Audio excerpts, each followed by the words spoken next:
आपने बीटेक करने के बाद कोई नौकरी ज्वाइन नहीं की? No sir. बीटेक कब पूरा हुआ आपका? सर 2017 में। 5 साल 4 साल हो गए? जी सर। क्यों कोई नौकरी मिली नहीं या आपने नहीं सर, जब मैं IISc बेंगलोर में मैंने वहाँ पे रिसर्च वर्क किया था सर, और मेरा पहले से ही था कि मैं सिविल सर्विसेज के लिए जाऊँगी। तो फिर सर जब मैं IISc में रिसर्च वर्क कर रही थी तो मैंने वहाँ पे देखा कि बहुत सारे सोशल सेक्टर के लिए रिसर्च वर्क हो रहे हैं, जिसके बाद मुझे लगा कि मुझे अभी ही ग्रेजुएशन के जस्ट बाद ही मुझे सिविल सर्विसेज के लिए जाना चाहिए। हमें लेकिन आजकल तो प्रशासकों को नेता लोग खिलौनों की तरह इधर से उधर खेलते रहते हैं, बेचते रहते हैं। थोड़ा इम्पैक्ट है, पॉलिटिसाइजेशन है, ये सही है, लेकिन सर सिविल सर्विसेज एक ऐसा एरिया है जो हमें अपॉर्चुनिटी देता है कि हम अपने वर्क का इम्पैक्ट लोगों पे डायरेक्ट देख सकें, जो कि मोटिवेशन है खुद में ही। और आप पॉलिटिकल साइंस के विद्यार्थी भी हैं, ये बताएं कि भारत के आज तक की प्रगति में पिछले 70-75 साल में राजनीतिक नेतृत्व की मुख्य भूमिका रही है या प्रशासनिक नेतृत्व की? सर दोनों की ही। अगर वरीयता क्रम तय ही करना हो, जी सर, ज्यादा भूमिका किसकी रही है? सर मुझे लगता है कि 50-50% दोनों की ही है। एकदम 50-50%, 50.2 और 49.8 जैसा भी कुछ नहीं बन रहा है सर। पॉलिटिकल पार्टीज, पॉलिटिक्स का मुझे लगता है ज़्यादा महत्व है, क्योंकि उन्हीं के हिसाब से एडमिनिस्ट्रेशन कैसा काम करेगी वो तय होता है। तो आपको लगता है यूपी का एडमिनिस्ट्रेशन अभी वही कर रहा है जो कि राजनीतिक नेतृत्व चाह रहा है? दोनों ही, मतलब कि कहीं कहीं पर डिस्क्रिशनरी पावर भी यूज़ करना होता है और कहीं पर पॉलिटिकल पार्टीज जैसे कहते हैं वैसे भी काम कर। भारत की पहली महिला मुख्यमंत्री कौन थी? सर उनका नाम मुझे नहीं याद आ रहा, यूपी की थी वो। पहली महिला राज्यपाल? सरोजनी नायडू, उत्तर प्रदेश रही थी।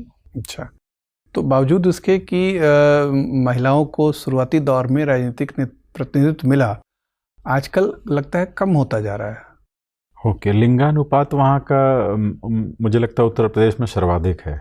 जी सर। क्यों ऐसा है? सर क्योंकि अभी प्रेजेंट टाइम में लड़कियों को आगे बढ़ने के लिए जो फैमिलीज़ हैं वो खुद से ही प्रयास कर रहे हैं, जैसे कि एजुकेशन के लिए लड़कियां भी वहाँ पे, उनको भी अपॉर्चुनिटीज़ पेरेंट्स दे रहे हैं। ये प्रमुख कारण है कि माइग्रेशन एक प्रमुख कारण, आउट माइग्रेशन?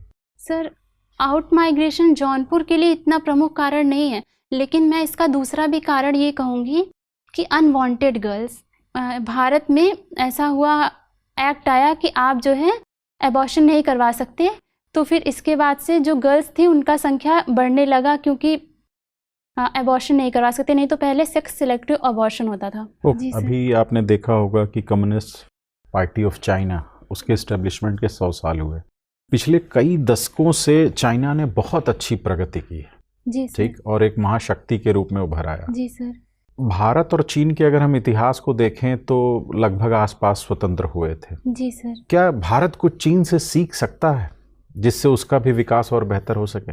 जी सर, भारत चीन से सीख सकता है, और कोई भी कंट्री अगर वो हमसे बेहतर कर रहा है तो हमें उससे सीखने की ज़रूरत है। कुछ स्पेसिफिक पॉइंट्स बताइए, कहाँ हम उनसे सीख ले सकते हैं? जी सर, तो जैसे कि वहाँ पर सबसे इम्पॉर्टेंट होता है किसी भी देश के डेवलपमेंट के लिए एजुकेशन और हेल्थ सेक्टर।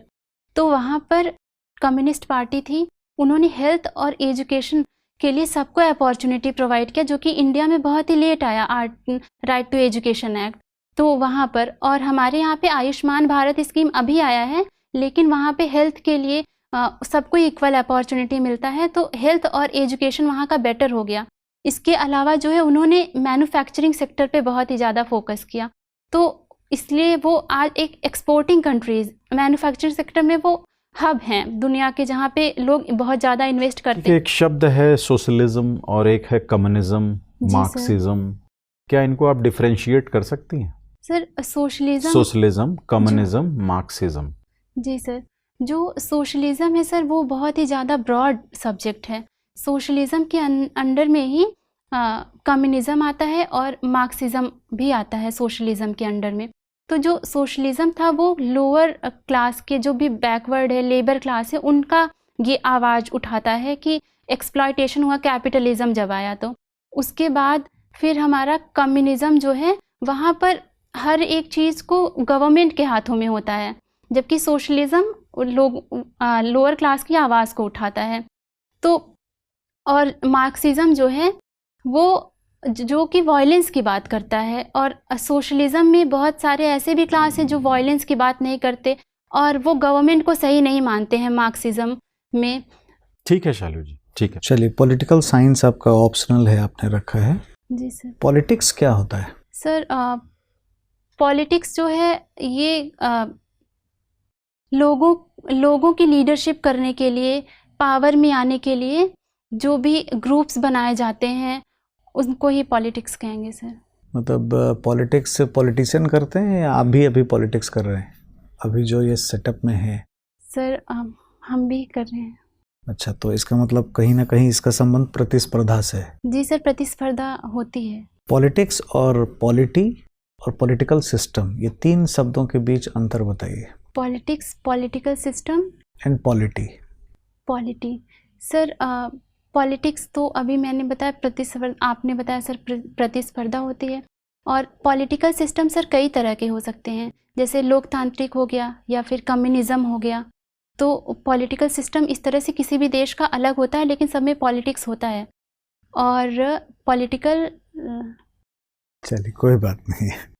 आप 2-3 अधिकारियों के नाम बताइए जो आईपीएस अफसर हैं, किरण बेदी और केपीएस गिल छोड़ करके, जिनसे आप प्रभावित लगते हैं। सर अच्छा, कोई एक स्पेसिफिक नहीं है? नहीं। यूपी से हैं आप, जौनपुर से, और यूपी में लॉ एंड ऑर्डर की चैलेंजेस तो थोड़ी रहती है, ऐसा आप मानते हैं? जी सर। तो क्या आपको लगता है क्या प्रॉब्लम है यूपी में? जब से रिपब्लिक बना है, स्वतंत्रता के दिनों से यूपी, बिहार, ये सब कुछ ऐसे स्टेट्स हैं जहाँ लॉ एंड ऑर्डर की प्रॉब्लम रहती है, क्या रीज़न है? जी सर, यूपी में लॉ एंड ऑर्डर की प्रॉब्लम है क्योंकि यूपी में पॉपुलेशन और पॉपुलेशन डेंसिटी जो है वो दोनों ही बहुत ज़्यादा हैं। और सेकंड थिंग है कि जो यूपी है वहाँ पर अभी इतने अच्छे से डेवलपमेंट नहीं हो पाया है। ज़्यादातर लोग जो हैं वो एग्रीकल्चर पर डिपेंडेंट हैं। जब भी लोगों के पास लोग इकोनॉमिकली एम्पावर्ड नहीं होते तो क्राइम्स की तरफ अट्रैक्टेड होते हैं। इसके अलावा सर यूपी में वुमेन के अगेंस्ट भी अगेंस्ट में बहुत सारे क्राइम्स होते हैं, तो वहाँ पे वुमेन नहीं एम्पावर्ड हैं, इसलिए क्राइम्स हो रहे हैं। अपनी 3 खूबियाँ और 2 कमियाँ बताइए। सर मैं हार्ड वर्किंग हूँ और सर दूसरों की प्रॉब्लम्स को समझती हूँ और मुझे लगता है कि मैं एक गुड लिसनर हूँ। अच्छी बात है। कमियाँ? सर कमियाँ ये हैं कि दूसरों की प्रॉब्लम्स अगर सुनती हूँ तो मुझे लगता है कि ऐसा मेरे ही साथ हुआ है, तो उसको थोड़ा सा माइंड पे ले लेती हूँ। और सर गुस्सा हो जाता है।